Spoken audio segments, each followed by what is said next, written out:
Hindi mo na nga kailangan pang dumayo ng norte para matikman itong isang pinagmamalaki na pansit patil patong ng mga taga norte dahil dito lang sa Lower Bikutan ay pwede mo nang matikman yan. At sa dinami-dami nga ng pansit patil patong sa buong Metro Manila, isa talaga tong Just Pansit Patil Patong ang binabalik-balikan ko dahil sa OG ang pagkalasa, OG ang pagkagawa, at napaka-generous nila sa mga serving at toppings nila. Sa halagang 130 pesos mo, 150 pesos at 180 pesos ay good for sharing na yan. Malupit pa dito ay kinikilo nila kada order kaya naman talagang parehas ang serving nila at walang vlogger dito. Kaya naman kung taga-tagig ka o malapit ka dito, tara at tikman na natin to. Let's go!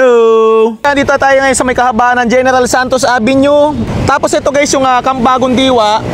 Tapos sa Billy Hospital na isa sa pinakamatandang hospital dito sa Lower Bikutan. Tapos ang dinayan natin, itong Just Pansit Patil Patong. Ito yung Just Pansit Patil Patong. Ito guys yung mga menu nila. Meron silang special na 130, super special na 150, loaded na 180. So ito yung loaded na overload na maraming sahog. So ito naman yung mga laman ng mga special nila. Meron silang gulay, giniling atay itlog, tapos super special, tsaka loaded. Andyan na lahat kung ano yung mga kasama niyan. So meron din silang mga bilao. 500 pesos, start sa 500, 700, tsaka 900 yun. Yan ang good for sharing nila na bilao, pansit batil. Andito tayo ngayon sa maya Just Pansit Patil Patong. Dito lang to guys sa maya Lower Bikutan. Tapat lang to guys ng Kambagong Diwa at tabi lang to ng sa Billy Hospital. So, isa sa pinakamatagal na hospital dito sa barangay ng Lower Bikutan. Meron sila ditong overload na Pansit Patil Patong, 180 pesos. Meron siyang lechon kawali, giniling, atay, tsaka yung chicharong bulaklak. Tapos napakadami niyan. Tapos meron din naman sila ditong 150 pesos. Ayan, meron siyang lechon kawali, ganun din, may atay, may giniling, tsaka gulay. Yung 130 pesos, ito yung 130 pesos niya, wala naman siyang lechon kawali, pero may atay, giniling, tsaka gulay siya. Tapos marami na rin siya. Guys, etong mga pansit nila dito, halos good for sharing. Depende na lang sa'yo kung gaano kakalakas kumain. Ayan. So guys, tikman natin kung gaano kasarap itong pinagmamalaki ng Just Pansit Patil Patong. So tikman na natin. Lagyan natin ang sibuyas.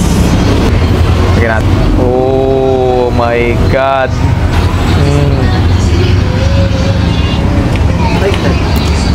At nito yung kabali para masarap. Oh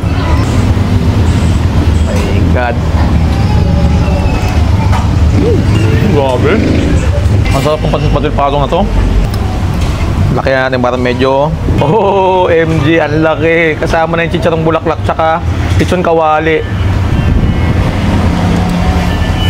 Ang sarap ng Pansit Patil Patong dito. Hindi kompleto ang Pansit Patil Patong niya pag walang batil soup. Oh, sarap naman ito. Ayun kaya? Ayun o. Itlog o.